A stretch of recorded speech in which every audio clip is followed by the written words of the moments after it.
Eu me lembro bem que até tinham outras animações que estavam competindo pelo Oscar de melhor animação, mas o que importa mesmo eram os grandes guerreiros da vez, ou seja, Pinóquio do Guilherme Del Toro e Gato de Botas 2. E a essa altura, todo mundo sabe que no final da noite, o vencedor foi Pinóquio do Guilherme Del Toro.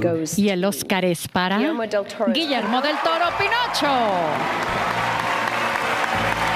Mas é aquilo, depois a gente fala se isso ter sido justo ou não, porque honestamente eu não tenho certeza se isso é realmente uma discussão necessária. Mas recentemente eu tenho lido vários comentários dizendo que foi uma vitória merecida, o que até aí tá tudo bem, eu super concordo. O problema é que depois disso vinham comentários como Gato de Bota 2 não merecia mesmo esse prêmio, esse filme nem era tudo isso mesmo, a única coisa boa desse filme era o lobo, ou então lia coisas como todo esse barulho com Gato de Botas 2 era só hype momentâneo, se você rever o filme vai ver que não é tudo isso, todo mundo só gosta do lobo e finge que gosta do resto, e por aí vai. E de todos os comentários que eu li, o que mais me pegou foi Gato de Botas 2 nem era tudo isso. Coisa que eu discordo completamente, esse filme é tudo isso e muito mais do que as pessoas falam. Eu sinceramente penso que dizer que essa animação só se vendeu pelo lobo não tem problema, afinal isso é um fato. Agora dizer que o filme só tem isso de bom e o resto não presta, aí eu acho muita maldade. Principalmente quando a gente fala de um filme da DreamWorks com uma animação tão espetacular como é desse filme. E assim, eu não vou negar que Gato de Botas 2 bebe muito da fonte de Aranhaverso e toda essa mistura de 3D com 2D.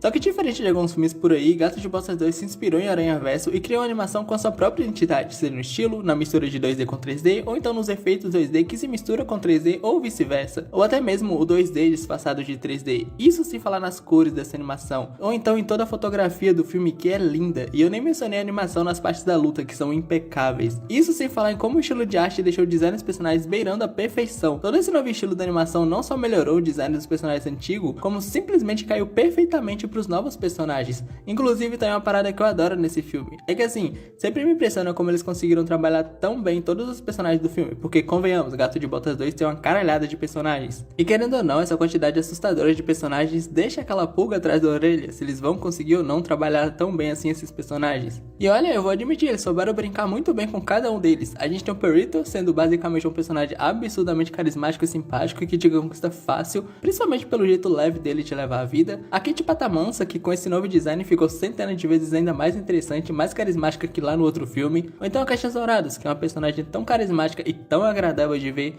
e principalmente ela tá solteira. Até mesmo os ursos são bons de ver em tela, afinal, mesmo sendo ursos, cada um deles tem um design com características próprias. Até o João Trombeta é um personagem interessante, mesmo sendo só a pura maldade. Mas é claro que ia chegar um momento em que a gente ia falar das estrelas do show, Gato de Botas e o Lobo, ou Morte se você preferir. Esses dois são simplesmente sensacionais, o Lobo sendo um personagem extremamente incrível, que te dá medo até a alma, principalmente com aquele maldito assobio, te lembrando o perigo que o bicho representa toda vez que ela aparece. Enquanto isso, o Gato sendo um personagem que conforme o filme vai passando, ele vai melhorando como pessoa, ou nesse caso como gato, chame como quiser. O que importa é que ao longo disso ele vai aprendendo a dar valor às coisas, as pessoas e a vida que ele tem. E dá pra dizer que esse filme já seria bom só com essa fantástica animação e esses personagens que vão de bons a incríveis muito fáceis. Mas ainda tem as lições que esse filme passa, afinal praticamente quase todo o personagem do filme, além de aprender alguma coisa, ele também costuma te ensinar alguma lição. Tipo a Kitty e a Caixinhos Dourados, que te mostra como às vezes aquilo que você deseja tá bem na sua frente, ou então você já tem e nem percebe.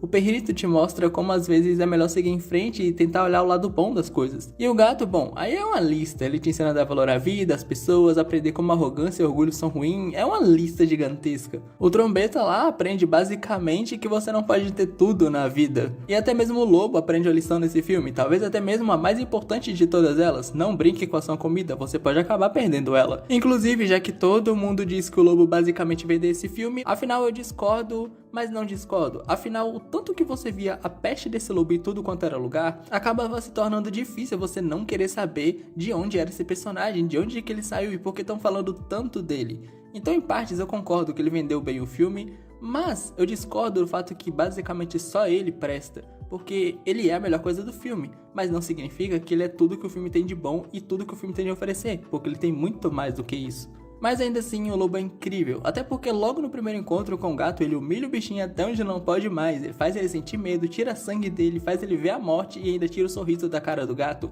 tudo em menos de 5 minutos. E aí o gato fica como? Aterrorizado, e não é pra menos. Além disso, o lobo aparece sempre nos momentos certos, isso sem falar na revelação que é fantástica. Até mesmo quando as coisas terminam, é incrível. E por isso que eu penso se incrível é uma boa definição para a história desse filme, porque eu acho que ela é bem mais do que incrível.